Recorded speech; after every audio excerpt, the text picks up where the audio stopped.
Hello, कसे आहात सगळे? मजेत ना? मी अनघा A.जोळे या आपल्या चॅनलवरती पुन्हा एकदा तुम्हा सगळ्यांचं स्वागत आहे. आज मी मोराची रेडी रांगोळी तुम्हा सगळ्यांसाठी घेऊन आलेली आहे. चला तर मग व्हिडिओला सुरुवात करूया. इथे मी एक मोराच्या डिझाईनची प्रिंटआउट घेतलेली आहे आणि ही A4 साईजवरती आहे आणि इथे मी OHP शीट घेतलेली आहे आणि तिला मास्किंग टेपने विरुद्ध बाजूला सिक्युअर करून घेते आहे. तुम्ही इथे बघू शकता मी त्या कॉर्नरला एक सेलो टेप मास्किंग टेप लावलेली आहे आणि दुसरी त्याच्या अपोजिट साईडला एक मास्किंग टेप लावलेली आहे. आणि आपल्याला एखाद्या एअरटाईट कंटेनरमध्ये किंवा छोट्याशा बॉटलमध्ये आपल्याला ग्लू तयार करायचा आहे. तर इथे मी फेविक्रिलचं फॅब्रिक ग्लू घेतलेला आहे आणि आपल्याला यात पाणी मिक्स करायचं आहे. तर मला इथे बरेच असे प्रश्न येत असतात की आमची रांगोळी निघून जाती आहे, म्हणजे ड्राय झाल्यानंतर थोड्या वेळाने अशी पापडीसारखी ती रांगोळी निघून जाती आहे. तर काहीतरी ग्लूमध्ये प्रॉब्लेम असेल किंवा मग ग्लूमध्ये पाणी जास्ती झालं असेल आणि मला थोडं फेविकॉल MR जो आपण वापरतो त्यामध्ये पाणी जास्ती झालं तर हा प्रॉब्लेम येतोच, कारण तो तेवढा होल्ड करू शकत नाही रांगोळीला. त्यामुळे तिथे आपल्याला ग्लूचं प्रमाण जास्ती, म्हणजेच आपलं ग्लू घट्ट ठेवायचं आहे. त्यात थोडंच पाणी मिक्स करा आणि एकदा ट्राय करून बघा, तुम्हाला नक्कीच जमेल. आणि फेविक्रिलचा फॅब्रिक ग्लू जर यूज करत आहे तुम्ही तर त्यामध्ये सुद्धा 30%च पाणी टाका आणि 60-70% तुम्ही ग्लू वापरा आणि एकदा ट्राय करून बघा. तुमची रांगोळी तशी नाही निघाली तर तुम्ही त्या पद्धतीने तुमचं ग्लूचं प्रमाण घेऊ शकता. कारण मी आधीच्या ज्या माझे जुने व्हिडिओज असतील त्या तुम्ही नक्की जाऊन एकदा बघा. मी तिथे ग्लू चेक कसं करायचं हे तुम्हाला सांगितलेलं आहे व्हिडिओमध्ये. जर पाणी जास्ती झालं तर आपलं ग्लू असं फाटकं किंवा असं वेगळं एका बाजूला जाऊन गोळा होतं, पाणी जास्ती झालं असेल तर. आणि जर आपलं पाण्याचं आणि ग्लूचं प्रमाण बरोबर असेल तर ते इव्हनली आपलं OHP शीटवरती अप्लाय होतं, म्हणजे कलर केल्यासारखं, पेंट केल्यासारखं होतं. ते असं बाजूला जाऊन गोळा होत नाही. त्यावरनं तुम्हाला लक्षात येईल की आपलं ग्लू बरोबर जमलेला आहे. तर तुम्ही माझे आधीचे व्हिडिओज जाऊन नक्की एकदा बघा की त्यामध्ये मी ग्लूचं प्रमाण कसं घ्यायचं ते सांगितलेलं आहे आणि कसं चेक करायचं ते सांगितलेलं आहे. तर तुम्ही नक्कीच एकदा माझ्या आधीचे व्हिडिओ जाऊन बघा. आणि मला आज व्हिडिओमध्ये हे सुद्धा सांगायचं आहे, म्हणजे मी रिक्वेस्ट करते आहे की मला PDF मागू नका. मी तुमच्यासाठी काहीतरी नवीन करण्याचा प्रयत्न माझा सुरू आहे आणि लवकरच जर ते सक्सेस झालं तर मी इथे तुम्हाला सांगेन. तर प्लीज मला कमेंट्समध्ये PDFसाठी बोलू नका. मी तुमच्यासाठी काहीतरी नवीन करण्याचा प्रयत्न करत आहे. तर माझ्यासोबत राहा आणि आपल्या चॅनलला याच पद्धतीने प्रेम करत राहा आणि माझे व्हिडिओज सगळीकडे शेअर करा. माझ्यासोबत काम करायला कुठलीही टीम नाही आहे, सगळं मी एकटीने मॅनेज करत असते.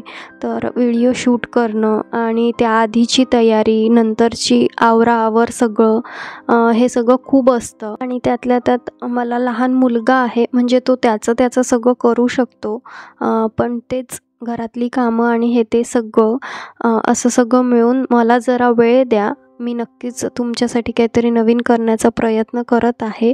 तर तुमचा सपोर्ट असाच राहू द्या माझ्यासोबत. तर इथे आपली फर्स्ट कोट पूर्ण झालेला आहे रांगोळीचा. मी तुम्हाला नेहमीच सांगत असते त्यामुळे तुम्हाला हे माहिती असेल, पण जर माझे नवीन कोणी सबस्क्रायबर्स असतील आणि ते मला बघत असतील तर मी सांगते, ग्लू लावल्यानंतर आपल्याला रांगोळी घालायची आहे. जोही रंग आपल्याला घ्यायचा आहे तो घालत जायचा आहे आणि त्याला प्रेस करायचा आहे नीट, आणि एक्सेस रांगोळी आपल्याला झटकून काढून घ्यायची आहे. ती सेम पद्धत आपल्याला फर्स्ट आपलं कोट असतो तेव्हासुद्धा करायची आहे आणि सेकंड कोटलासुद्धा तीच प्रोसेस फॉलो करायची आहे. आणि या इथे मी आज थर्ड कोट करणार आहे, म्हणजेच ग्लूचा कोट करणार आहे. तर तुम्ही इथे बघू शकताय, मला माझ्या बऱ्याच मैत्रिणींना प्रश्न होते की मॅडम तुम्ही सेकंड कोट करता पण त्यानंतर थर्ड कोट तुम्ही ग्लूचं करत नाही आणि तुम्ही आम्हाला सांगितलं. पण हे कंपल्सरी नाही आहे. जर तुम्हाला वाटत असेल की आपली रांगोळी खूप टिकावी आणि आपली रांगोळी थोडीही पडायला नको, म्हणजे ती थोडी थोडी निघत असते आपली रांगोळी, थोडे दाणे त्याचे पडत असतात उचलताना ठेवताना. तर जर तसं तुम्हाला नको असेल व्हायला तर तुम्ही ही स्टेप करा. आणि जर तुम्हाला काही प्रॉब्लेम नसेल तर तुम्ही सेकंड कोट केल्यानंतर डायरेक्ट कलरिंगवालं पार्ट सुरू करू शकता सेकंड कोट नंतर. तर इथे मी थर्ड कोट केलेला आहे ग्लूचा आणि त्याला छान वाळू दिलेला आहे. आणि त्यानंतर मी आपला कलरचा पार्ट सुरू करते आहे. तर तुम्ही इथे बघू शकता मी व्हाईट कलर फेविक्रिलचेच कलर वापरते आहे. इथे तुम्हाला हवे त्या कंपनीचे तुम्ही कलर वापरू शकता. मी फेविक्रिलचंच कलर वापरते आहे. आणि आता इथे पिवळा आणि लाल हा मिक्स करून मी इथे मोराच्या पिसामध्ये बाउंड्री करून घेणार आहे. तुम्ही इथे बघू शकता या पद्धतीने आपल्याला गोल करून घ्यायचा आहे आणि हाफ गोल करायचा आहे. आणि या पद्धतीने आपल्याला हे जे छोटे छोटे गोल आहेत मध्ये ते आपल्याला हायलाईट करून घ्यायचे आहेत. आणि आता बाउंड्रीमध्ये मी म्हणजेच मोराच्या पिसाला वेगवेगळं दाखवण्यासाठी मी ब्लॅक कलरचा वापर करते आहे. आणि ब्लॅक कलरने मी पिसाच्या भोवती बाउंड्री करून घेते आहे. हे झाल्यानंतर आपल्याला आपल्या प्रिंटवर जे तुरे बनवलेले होते, छोटे छोटे छान तुरे होते बनवलेले, तर ते आपल्याला हायलाईट करायचे आहेत. त्यासाठी मी आपला कागद इथे परत लावून घेतलेला आहे. आणि आधी मी इथे मोराच्या पिसांना हायलाईट करून घेते आहे. तर तुम्ही इथे बघू शकता मी ब्रशला पिवळा रंग घेतलेला आहे आणि तो बाजूला पूर्ण काढून घेतलेला आहे. आणि ब्रश असा टॅप टॅप करून त्याच्यातलं एक्स्ट्रा कलर काढून घेतलेला आहे. आणि या पद्धतीने हलक्या हाताने आपल्याला स्ट्रोक्स द्यायचे आहेत ब्रशचे.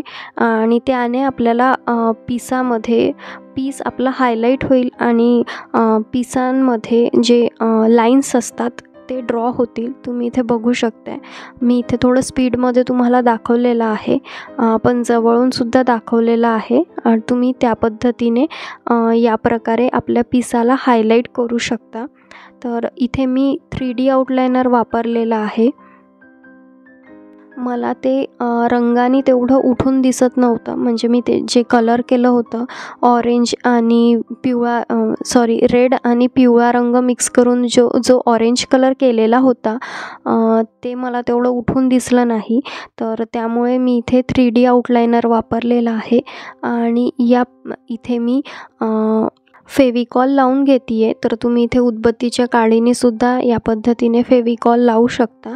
आणि या इथे मी बॉल चेनचा वापर करते आहे. तर या पद्धतीने आपल्याला ग्लू लावून घ्यायचा आहे आणि त्यावरती आपल्याला आपली ही बॉल चेन लावून घ्यायची आहे आणि एक्स्ट्रा असलेली कट करून घ्यायची आहे.